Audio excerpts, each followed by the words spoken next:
This dish is really special. The chicken is fall off the bone tender because of this one-of-a-kind marinade. This is Lebanese lemon and garlic chicken with tabbouleh.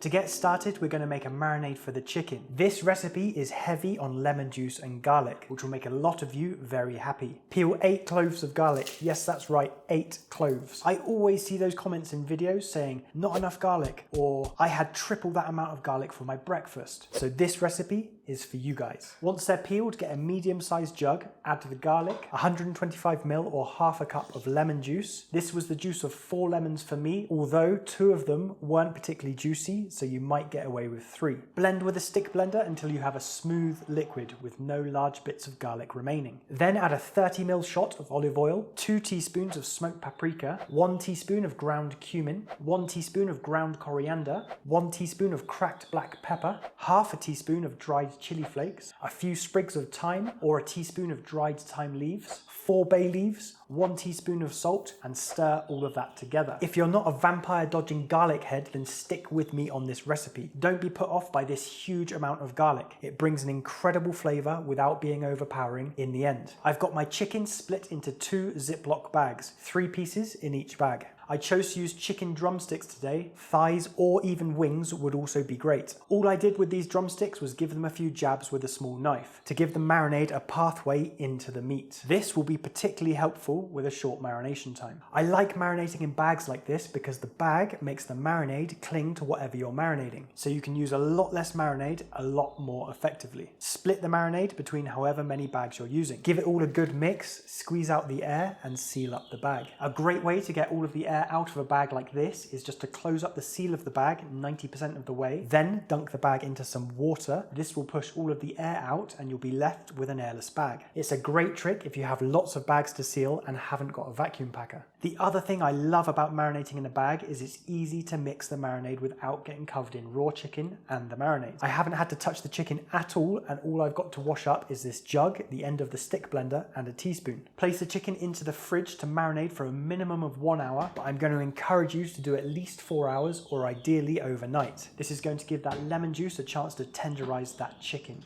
5 and something hours later, I've done all of my homework and I'm getting hungry. It's time to finish this recipe. Get your chicken out of the fridge to warm up a little and preheat your oven to 190 Celsius, 375 Fahrenheit. Once your oven is hot, pull the chicken out of the marinade and place it on a tray. It's taken on some of that marinade and it looks totally different. This is going to be delicious. It can't not be. Season the chicken with a little bit of salt. Remember, the marinade had some salt in, but it's not enough for this recipe, so go with about half of what you usually would. Load that tray into the oven. It's going to cook for the next 45 minutes, but roughly halfway through, you're going to pull out the chicken, give them a flip and get them coated in all those pan juices, then load them back into the oven for the final part of cooking. Don't be tempted to taste that marinade. You'll have a visit from Uncle Sam and Auntie Ella, and they're not very nice. With the leftover marinade, I chucked some chicken wings in there, sealed them up, gave them a good mix, chilled them for 2 hours, and then I put them into my freezer for a rainy day. I'll let you know how they come out. I'm sure they'll be great. Whilst all this is happening, we can prepare the tabbouleh. This is a simple yet delicious salad, and it can be prepared in many different ways. I'm using couscous for this today. I like couscous because it's very easy to cook, which makes it super convenient. You can just be doing other things and you can leave it to sit and do its thing. I'm using this quick cook 5-minute couscous. This is the majority of what's out there with couscous these days in stores and supermarkets. Place 300 grams or 2 cups of the couscous into a mixing bowl, add a light pinch of salt and a glug of extra virgin olive oil. Mix all of that really well so each grain is coated in oil. This helps a couscous to not be clumped together after cooking. If you just add the oil and don't mix it in, it all just floats to the surface and you end up with clumpy couscous, and that's no bueno. Then pour boiling water over the couscous until it's just sitting above the surface. Give the bowl a shake or a stir to make sure there are no dry patches. There's nothing worse than a mouthful of sandy, uncooked couscous. Place a lid on and leave it to sit and steam for 20 minutes. Whilst that's doing that, we can prepare the other half of this salad. Let's start with the cucumber. Slice it in half lengthways and scoop out the seeds. You can save these and put them in a drink or a smoothie or whatever you like. Then slice each half into long, thin strips. I like to go pretty fine for this salad, so I'm cutting each half into 8 long, thin strips, but go as small as you like. Bunch the strips of the cucumber up and slice across to get a fine dice. Next, the tomatoes. tomatoes. Here I have 5 Roma tomatoes. Slice them into quarters and take out the seeds. This part is too wet for the salad and we will just end up with soggy tabbouleh. Then slice them into strips and slice across again so you have a fine dice, similar to the cucumber. Next, get 1 medium red onion. Peel off the papery layer and the first layer of flesh. This first layer of flesh is generally dry and a bit leathery, so you can save it for a stock or something else. Then give the onion a fine dice, however you like to do it, around the same size as the cucumber and the tomato. Next, 1 large bunch of parsley. I wanted curly parsley, but I couldn't find any, so flat leaf will have to do. I wanted curly parsley for this recipe because I find it holds up a lot better when it gets heavily chopped. Pick all the leaves from the woody stems. A few of the younger top stems that are close to the leaves are fine to be in this salad. I'll leave a weight to use down in the description. Split the parsley into manageable bunches and roll it up into a kind of parsley cigar. You can be quite forceful with parsley, it's quite a robust herb. Just keep rolling it and it will get tangled up in itself. Any bits that refuse to play ball, then just scoot them round to the back. Pinch the parsley cigar with 2 or 3 fingers, then start slicing through it. Readjust your grip and gather up more loose leaves every few knife strokes. Keep your knife blade on the board when readjusting. This reduces the risk of cutting yourself. Spin the whole bunch of parsley 90 degrees and start to chop through that until you have something that you are happy with. I've chopped a ton of parsley in my time. This is my favourite way to tackle a large bunch. I don't usually like to chop parsley this heavy for most things, but for this dish it's what we want. We almost want it a little bruised like this. Lastly, around 30 mint leaves for a bit of vibrancy and freshness. Pick them off the stalks, being sure that you have no stalk, just leaf. Pile the mint leaves on top of one another until you have a leaning tower of mint. Then gently roll them up into a little mint cigar, being careful not to bruise the mint as it's not as tough as the parsley. Slice the mint finely, then spin it 90 degrees and chop through that a little to get it a bit smaller. You'll want to do this close to the serving time as mint turns black very quickly. It's no biggie, it just happens. You can blanch the mint in boiling water for 30 seconds, then plunge it into ice water if you really want it to stay super vibrant green after chopping. You also get a byproduct of a mild mint tea after doing this, so I guess that's a win-win. By this point, your couscous should be done. If you mixed in the oil well before cooking, you should have fluffy, clump-free couscous like this. Nice individual grains of couscous. Spread that out onto a plate or leave it in the bowl to cool down for a few minutes.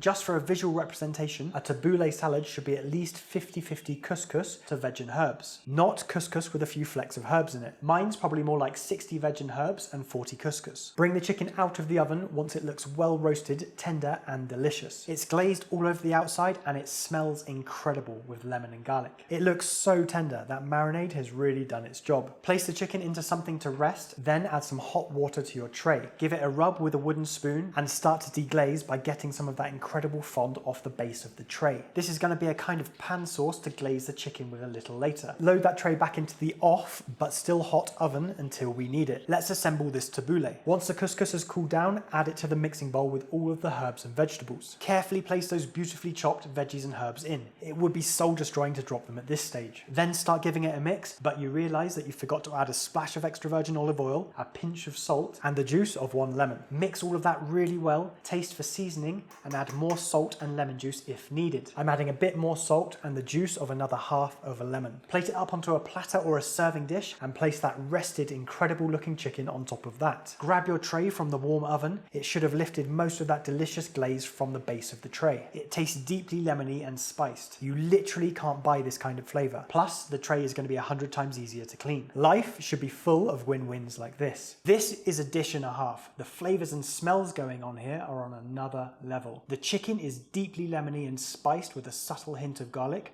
Honestly, it's out of this world. If you're looking for another recipe with 500% flavour, go check this video out next.